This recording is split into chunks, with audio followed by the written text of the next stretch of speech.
We are talking about money laundering amid the coronavirus pandemic and how the crisis is impacting drug trafficking in the Los Angeles area. Joining us now live via Skype is Bill Bodner, the DEA special agent in charge of the Los Angeles Field Division. Bill, good to see you. Good afternoon. So you say there is an uptick in dirty money seizures. How many have you seen since the beginning of the pandemic, and how much money are we talking about here? You know, it's very dramatic. So in the period from March 1st to June 30th, there were 34 seizure events. Now, that's not actually that much different than last year. Last year, there were 30 in that time period. What's significantly different is the amount of bulk cash that we've seized.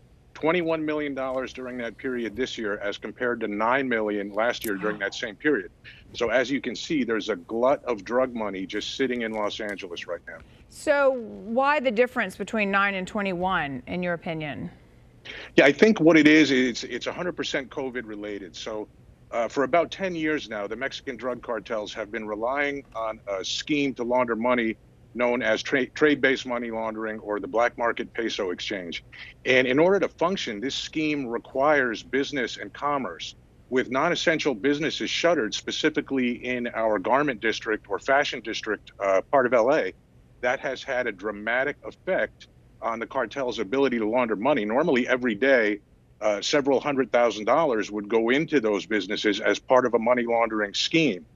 With that shut down now, this money we've seen just accumulating here in Los Angeles. Interesting. So how are these slowdowns impacting drug prices, or I guess illegal drug prices? Yeah, the drug prices have gone up pretty dramatically. Take methamphetamine, for example. I mean, at DEA, we see that, especially here in Los Angeles, as our #1 drug threat.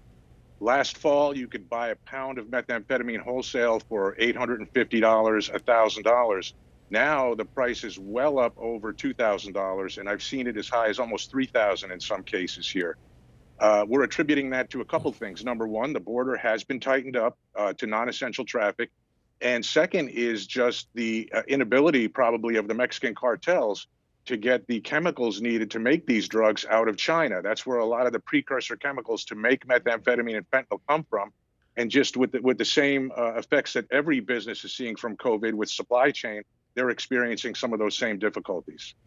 Pretty fascinating.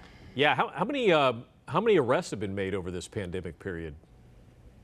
You know, I couldn't tell you the exact number. You know, we're still able to function. And the one, you know, I say it kind of half jokingly, but actually seriously, we're trying to keep our people out of the office, but no one's ever been arrested in the DEA office. So our agents are out on the street every day anyway.